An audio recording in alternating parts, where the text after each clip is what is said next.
أعوذ بالله من الشيطان الرجيم بسم الله الرحمن الرحيم فإن تابوا وأقاموا الصلاة وآتوا الزكاة فإخوانكم في الدين ونفصل الآيات لقوم يعلمون وإن نكثوا أيمانهم من بعد عهدهم وطعنوا في دينكم فقاتلوا أئمة الكفر إنهم لا أيمان لهم لعلهم ينتهون ألا تقاتلون قوما نكثوا أيمانهم وهموا بإخراج الرسول وهم بدؤوكم أول مرة أتخشونهم والله أحق أن تخشوه إن كنتم مؤمنين قاتلوهم يعذبهم الله بأيديكم ويخزهم وينصركم عليهم ويشفي صدور قوم مؤمنين ويذهب غيظ قلوبهم ويتوب الله على ما يشاء والله عليم حكيم أم حسبتم أن تتركوا ولما يعلم الله الذين جاهدوا منكم ولم يتخذوا من دون الله ولا رسوله ولا المؤمنين وليجا والله خبير بما تعملون صدق اللہ.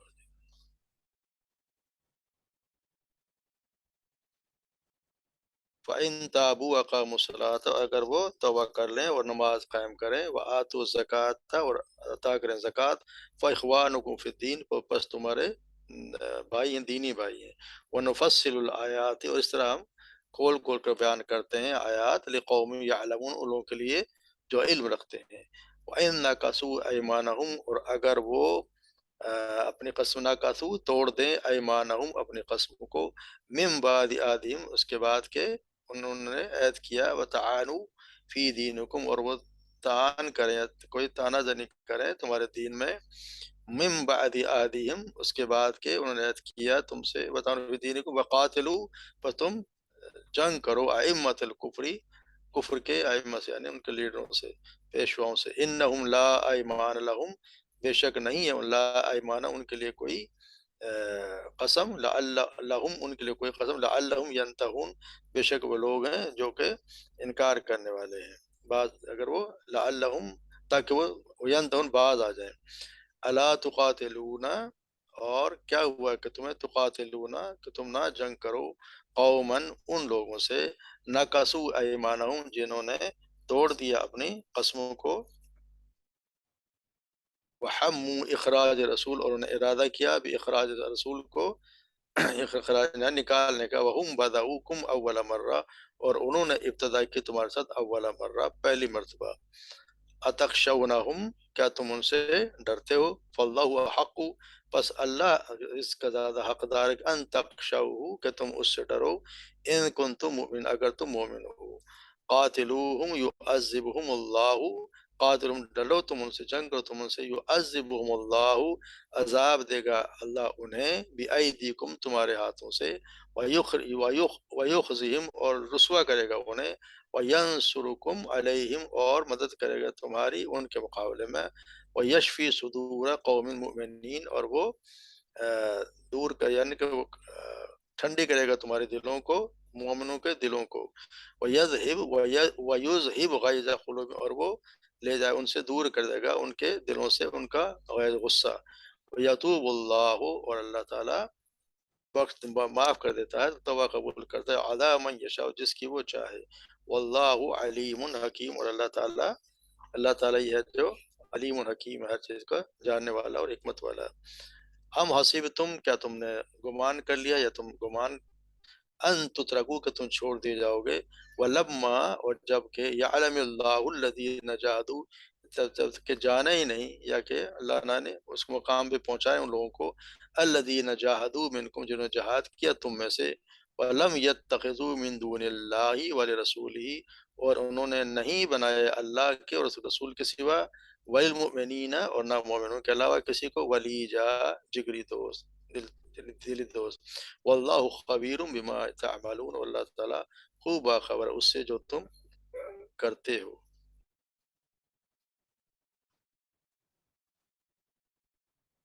تو جیسے کہ ہم پڑھ رہے ہیں اس صورت میں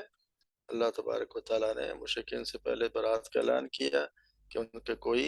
تعلق تمہارا ان کے ساتھ کوئی نہیں، اور اب اللہ تبارک و تعالیٰ یہ فرما رہے ہیں کہ اگر وہ اس معاملے کے اس کے بعد جب وہ توبہ کر لیں، اگر وہ جیسے مدت دی ہے اور اس مدت کے دوران اگر وہ توبہ کر لیں، اور توبہ ہی صرف توبہ ہی نہیں، اگر اس کے ساتھ نماز بھی قائم کریں اور زکوٰۃ بھی ادا کرنے لگ جائیں تو پھر وہ تمہارے دینی بھائی ہیں۔ اور اللہ تبارک و تعالیٰ ہم کھول کھول کر ہم بیان کرتے ہیں تمہارے لیے یہ آیات، تاکہ ان لوگوں کے لیے جو جانتے ہیں، یعنی کہ یہ ضروری ہو گیا کہ جو شخص ایمان لائے اس کے لیے یہ بھی ضروری ہے کہ وہ پھر اس پہ یا نماز بھی قائم کرے، زکوٰۃ، کیونکہ نماز جو ہے نا وہ توحید اور رسالت کے اقرار کے بعد سب سے اہم رکن اسلام کو یہی جو اللہ اور اللہ کا حق ہے، اس میں اللہ کی عبادت کے بھی مختلف جیسے پہلو ہیں، اس میں دست بستہ قیام بھی ہے، رکوع و سجود بھی ہے، دعائیں بھی ہیں، اور اللہ تعالیٰ کی عظمت اور جلالت پر اپنی انسان کی اپنی عاجزی اور بے کسی کا اظہار بھی ہے۔ عبادت کی ساری صورتیں اور قسمیں جو صرف اللہ کے لیے خاص ہیں۔ نماز کے بعد دوسرا اہم فریضہ جب وہ زکوٰۃ کا ہے، یعنی جس میں ایک تو عبادت بھی ہے اور اس کے ساتھ ساتھ حقوق العباد بھی اس میں شامل ہو جاتا ہے۔ زکوٰۃ جو ہے معاشرے کے اور اس کے قبیلے کے ضرورت مند جو مفسد اور جو بیچارے غریب ہوتے ہیں، محتاج لوگ، ان کو اس سے فائدہ اٹھاتے ہیں۔ یہ بات مطلب یہ ہے کہ ان لوگوں کو دیا جائے جو جن کے پاس زیادہ ہے، اور ان لوگوں کو دیا جائے جو بیچارے غریب ہیں۔ آپ صلی اللہ علیہ وسلم کہ مجھے حکم دیا گیا ہے کہ میں لوگوں سے جنگ کروں یہاں تک کہ وہ اس بات کی گواہی دیں کہ سوائے اللہ کے کوئی معبود نہیں، اور محمد صلی اللہ علیہ وسلم اللہ کے رسول ہیں، اور نماز قائم کریں اور زکوٰۃ دیں۔ یعنی تین یہ چیزیں ضروری ہیں ملت اسلام میں آنے کے لیے، کہ وہ ایمان بھی لائیں، اس کے ساتھ زکوٰۃ بھی دیں، اور پھر جو ہے وہ نماز قائم کریں، پہلے ایمان لائیں پھر نماز قائم کریں اور زکوٰۃ دیں۔ یہ تینوں ہر حال میں تینوں کام کرے گا تو پھر وہ اسلام میں داخل ہوگا۔ کیونکہ سیدنا عبداللہ بن عباس بیان کرتے ہیں کہ آپ صلی اللہ علیہ وسلم نے معاذ رضی اللہ تعالیٰ کو یمن کی طرف روانہ کیا تو ان سے فرمایا کہ تم اہل کتاب کی طرف، ایک قوم کی طرف جا رہے ہو، لہذا جس چیز کی تم سب سے پہلے انہیں دعوت دوں گے تو وہ یہ ہے کہ اللہ تعالیٰ کی وہ توحید کو تسلیم کریں۔ جب وہ توحید کو سمجھ لیں تو پھر انہیں بتانا کہ اللہ نے ان پر دن اور رات میں 5 نمازیں فرض کی ہیں۔ جب وہ نماز پڑھیں تو انہیں بتانا کہ اللہ نے اموال میں زکوٰۃ بھی فرض کی ہے، جو ان کے مالدار طبقہ سے لی جائے گی اور ان کے محتاج لوگوں کو لوٹا دی جائے گی۔ جب وہ یہ تسلیم کر لیں تو ان سے زکوٰۃ لے لینا، لیکن ان کے بہترین مال لینے سے پرہیز کرنا، یعنی کہ ان کی بہترین، یعنی کہ چھانٹ چھانٹ کے زکوٰۃ کے مال لے لو اور باقی ان کے لیے چھوڑ دو۔ تو یہ ضروری ہے کہ جب توبہ کرے اور پھر ایمان لائے اور پھر نماز قائم کرے اور زکوٰۃ ادا کرے تو پھر وہ دین میں تمہارا بھائی ہے۔ وَنُفَصِّلُ آیَاتِ لِقَوْمٍ يَعْلَمُونَ وَإِن نَكَثُوا أَيْمَانَهُم مِّن بَعْدِ عَهْدِهِمْ، اور اگر وہ توڑ دیں ایمانہم اپنی قسموں کو، ایمان ایمن کی جمع ہے، یعنی یمین کی جمع ہے، یا یمین کہتے ہیں قسم کو، تو اس کی جمع ہے ایمان۔ اسی طرح ائمہ جو ہے امام کی جمع، جیسے امام ہوتا ہے، جیسے لیڈر ہے، پیشوا ہے، اس کو بھی ایمان کہتے ہیں۔ تو ظاہر ہے کہ اگر یہ اس کو توڑ کے اس کی آیت کو اگر توڑ دیں، وَإِن نَكَثُوا أَيْمَانَهُم مِّن بَعْدِ عَهْدِهِمْ، اپنے عہد کو کرنے کے میثاق کرنے کے بعد اس کو توڑ دیں، وَطَعَنُوا فِي دِينِكُمْ، اور طعن بھی کریں، یعنی کہ تمہارے دین میں طعن بھی کریں، تو پھر ظاہر بات ہے کہ پھر یہ قسمیں بھی کھائیں تو ان کی قسموں کوئی اعتبار نہیں ہے۔ تم کفر کے پیشوں سے لڑائی کرو تاکہ وہ اپنے کفر سے باز آ جائیں۔ ضروری ہے کہ جو یہ کام کرے کہ آپ کو دین کا مذاق بھی اڑائے اور اپنے قسموں کو بار بار یہ توڑ دے اپنے عہد کو، تو پھر ان سے لڑائی بھی لازمی کرنی ہوتی ہے، ہر حال میں ان سے لڑائی کرنی چاہیے۔ یہ نہ کہ ان کو پوری ڈھیل دے دو، اگر ڈھیل دے دیں گے تو پھر وہ تو دن بہ دن حرکتیں کرتے جائیں گے اور بڑھتے جائیں گے۔ تو اس لیے ضروری ہو گیا کہ ان کو اپنے عہد کو جو دین میں طعن کرے، جن کے دین پہ مذاق اڑائے، ان کے ساتھ بھی تم لڑائی کرو، جہاد کرو۔ وقاتلوا ائمة الكفر وانهم لا ایمان لهم لعلهم ينتهون، اور اگر وہ لے آئے انہم لا ایمان لهم لعلهم ينتهون، تو تاکہ وہ جب تک وہ ایمان نہ لے آئے اور اگر ان کی قسموں کی کوئی نہیں تجاگتا ہے اس کی اس طرح جنگ اس لیے جنگ کرو کہ ان کی قسم اس کی کوئی قسمیں نہیں تاکہ وہ باز آ جائیں، یعنی حرکتیں کرنے سے باز آ جائیں، کوئی ایسا سبق سکھاؤ کہ ان سے وہ پھر باز آ جائیں۔ پھر یہ فرمایا الا تقاتلون قوما ناقصوا ایمانهم، اور تمہیں کیا ہوا، یہ جنگ پہ ابھارا جا رہا ہے، یعنی کہ مسلمانوں کو بار بار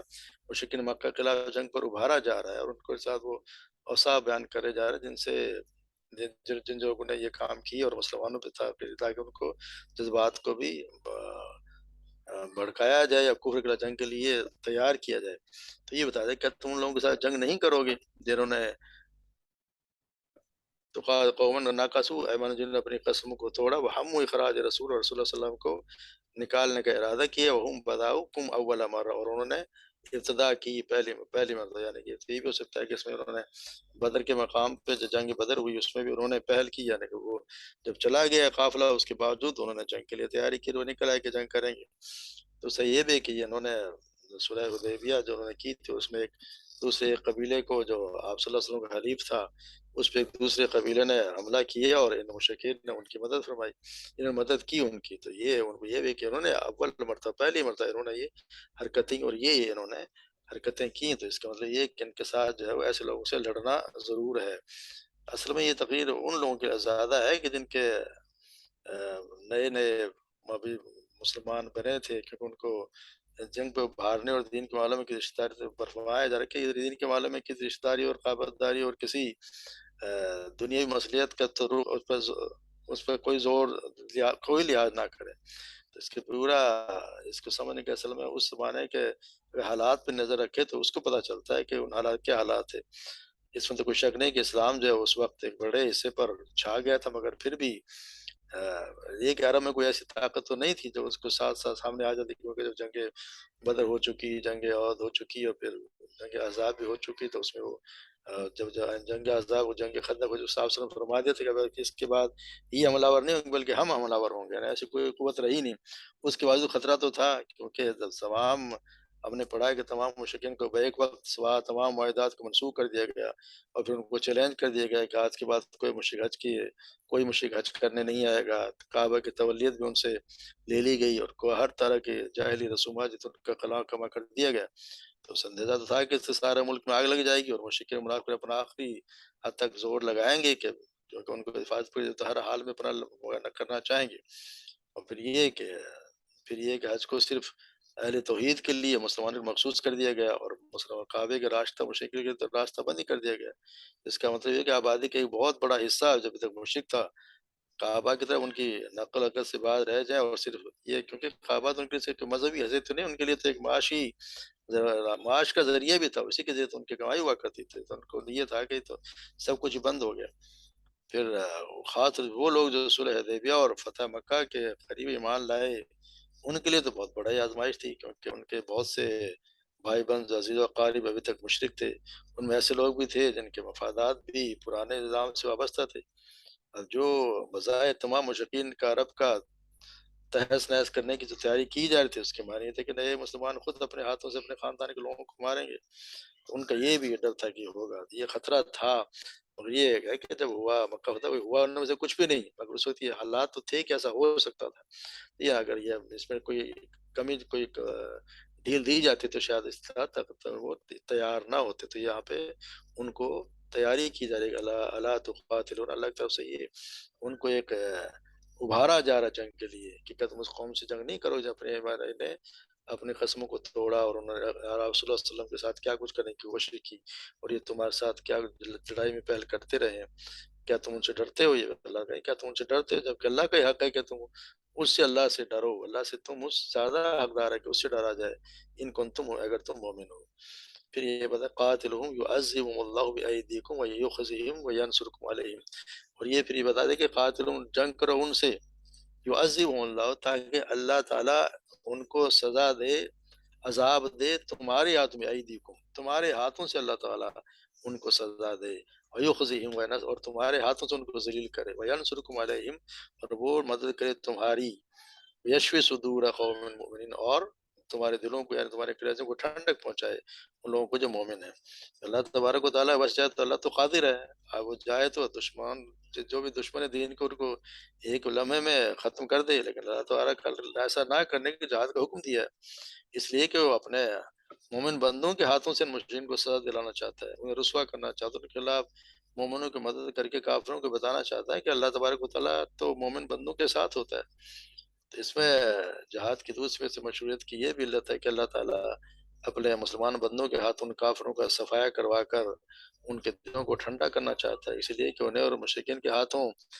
بڑی اذیتیں پہنچی تھیں، انہوں نے تو بڑے کٹھن وقت دیکھے تھے کہ کیا کچھ انہوں نے اذیتیں اٹھائے ان کے ہاتھوں، اور انہوں نے ان سے بڑا غم اٹھایا تھا، اس لیے جب وہ اپنے ہاتھوں سے انہیں قتل کریں گے تو ان کے دلوں کا بوجھ یقیناً ہلکا ہوگا، ان کا غصہ بھی ٹھنڈا ہوگا۔ تو اسی لیے کہا گیا کہ ینصرکم علیہم یشفی صدورکم قوم مومن ویذہب غیظ قلوب، اور وہ دور کر دے تم سے غصہ تمہارے دلوں کا، یعنی کہ دلوں کا غصہ دور ہو جائے گا، جب ان کو ماریں گے ان پہ فتح حاصل کریں گے تو ان کا غصہ بھی کم ہوگا۔ وَيَتُوبُ اللَّهُ عَلَىٰ مَن، اور اللہ تبارک و تعالیٰ معاف کر دیتے ہیں جسے وہ چاہتے ہیں، واللہ علیم حکیم، اللہ تعالیٰ ہر چیز سے جاننے والے اور حکمت والے ہیں۔ پھر یہ کہا جا رہا ہے ام حسبتم ان تترکوا لما یعلم اللہ الذین جاہدوا منکم ولم یتخذوا من دون اللہ، کیا تم نے گمان کر لیا کہ تم چھوڑ دی جاؤ گے اور اللہ تعالیٰ نے ابھی تک تو جانا ہی نہیں، تمہیں پرکھا ہی نہیں، تمہیں آزمائش میں تو ڈالا ہی نہیں کہ تم کیا کرتے ہو، جب تک تم نہیں کرو، کیونکہ اس وقت تک تو یہ نئے، یہ اصل میں تو یہ نئے نئے مسلمان لوگوں کے لیے ہے، کیونکہ ابھی تک تو پرانے جو بڑے تھے سابقون اولین جو مہاجرین اور انصار تھے، سارا سب کچھ تو انہوں نے کیا، اسلام کے پھیلانے میں دلاڑی جنگیں انہوں نے کی، اور جو بھی کچھ اللہ تبارک و تعالیٰ کے رسول کا جو ساتھ دیا ان لوگوں نے دیا۔ اب یہ جو نئے مسلمان ہیں تو ان کو اللہ نے ابھی تو ان کو تو پرکھا ہی نہیں، اور اس طرح اللہ تبارک و تعالیٰ کا کیا تم چھوڑ دیے جاؤ گے، اسی طرح کہ تمہیں اللہ نے جانا ہی نہیں کہ تم میں سے کس نے جہاد میں کس نے جہاد میں حصہ لیا، اور کون تم میں سے ایسا ہے جو اللہ اور رسول کے علاوہ اور مومنین کے علاوہ کسی کو دوست نہ بناتا ہو۔ تو یہ اللہ تبارک و تعالیٰ یہ بتا رہے ہیں کہ اس میں کئی بہت سی آیات پہلے بھی قرآن حکیم میں بہت سی آیات ہم دیکھیں گے کہ اس کی اس کی حقیقت واضح کرنے کے لیے کہ جہاد جو ہے وہ شروع کی ہوئی، کہ اس کا مقصد یہ بیان کیا ہے کہ اللہ تبارک تعالیٰ اپنے بندوں کو فرمانبرداروں کو پہچان لے، حالانکہ اللہ تو جانتا ہے مگر اللہ تبارک تعالیٰ صرف دکھانا چاہتا ہے، جس کا سورہ عنکبوت میں اللہ تعالیٰ حسب الناس ان یترکوا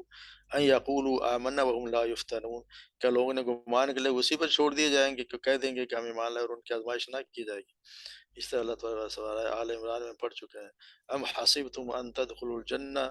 ولما یعلم اللہ جاہدوا منکم ویعلم الصابرین، کیا تم نے گمان کر لیا کہ تم جنت میں داخل ہو جاؤ گے، حالانکہ ابھی تک تو اللہ نے ان لوگوں کو نہیں جانا جنہوں نے تم میں سے جہاد کیا اور تاکہ صبر کرنے کو جان لے۔ اللہ تعالیٰ سورہ محمد میں فرماتے ہیں وَلَنَبْلُوَنَّكُمْ حَتَّى نَعْلَمَ الْمُجَاهِدِينَ مِنْكُمْ، اور ہم ضرور تمہیں آزمائیں گے یہاں تک کہ ہم جہاد کرنے والوں کو والصابرین، اور صبر کرنے والوں کو جان لیں، وَنَبْلُوَ أَخْبَارَكُمْ، اور تمہارے حالات جانچ لیں۔ تو اللہ تبارک و تعالیٰ یہ امتحان لیتا ہے کہ کون تم میں سے ایسا ہے جو اس کی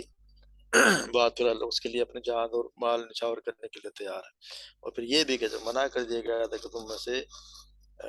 کوئی بھی کافروں کو دوست نہیں بنائے گا، جیسے ہم پڑھیں گے سورہ مجادلہ میں، جس کا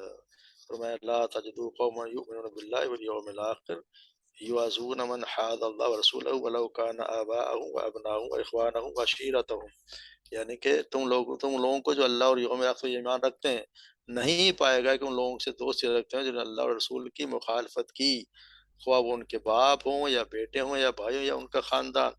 کوئی بھی ان سے دوستی نہیں کرے۔ اولئک کتب قلوبہم الایمان، اور یہی وہ لوگ ہیں جن کے دل میں اللہ نے اس نے ایمان لکھ دیا ہے، وَأَيَّدَهُم بِرُوحٍ مِّنْهُ، اور انہیں اپنے طرف سے روح کے ساتھ قوت بخشی ہے، وَيُدْخِلُهُم جَنَّاتٍ تَجْرِي مِن تَحْتِهَا الْأَنْهَارُ خَالِدِينَ فِيهَا، اور اللہ تبارک و تعالیٰ انہیں ایسے باغوں میں داخل کرے گا جن کے نیچے نہریں بہتی ہیں، ان میں ہمیشہ رہنے والے ہیں، رضی اللہ عنہ ورضوا عنہ، وہ اللہ ان سے راضی ہو گیا اور وہ ان سے راضی ہو گئے، وہ اس سے راضی، اولئک حزب اللہ، یہ وہ لوگ اللہ کا گروہ ہیں، الا ان حزب اللہ هم المفلحون،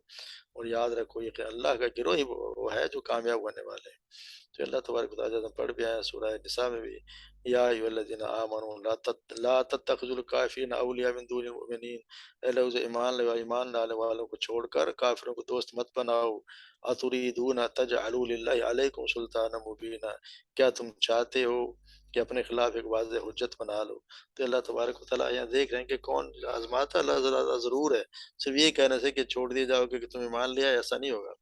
یہ گمان اگر تم کرتے ہو تو ایسا نہیں ہوگا. اللہ تبارک و تعالیٰ تمہیں ضرور ضرور آزمائے گا، تاکہ ان لوگوں کو جنہوں نے یہ کام کیا ان کے درجات کو بلند فرما دے. اللہ یعلم اللہ، اللہ تبارک و تعالیٰ ہر چیز کو جانتا ہی. اور یعنی کیا ہے، اللہ تعالیٰ ان کو ممتاز کر دے ان لوگوں کو جنہوں نے جہاد کیا تم میں سے، اور انہوں نے کوئی کسی کو اللہ اور اللہ کے رسول کے اور مومن کے علاوہ کسی کو ولیجہ کہتے ہیں جگری دوست کا، ایسا دوست جس کو رازدار بھی بنایا جائے، ایسے کسی کو دوست نہ بنائے. واللہ خبیر بما تعملون، اور اللہ تبارک تعالیٰ خوب خبر رکھنے والا ہے بما تعملون، جو تم کرتے ہو. تو اللہ تبارک و تعالیٰ ہمیں صحیح سمجھتا فرمائے، اور ایسے عمل کرنے کی توفیق عطا فرمائے جن میں ہم بھی ان لوگوں میں شامل ہوں، جن سے اللہ تعالیٰ راضی، اور ہمیں ان لوگوں کے ساتھ جنت میں داخل کر دے جہاں یہ نعمتیں ہوں گی، جہاں جنتیں میں نہریں بہ رہی ہوں گی. اللہ تبارک و تعالیٰ ہم سب کو ان لوگوں میں شمار کرے. وما علینا الا البلاغ.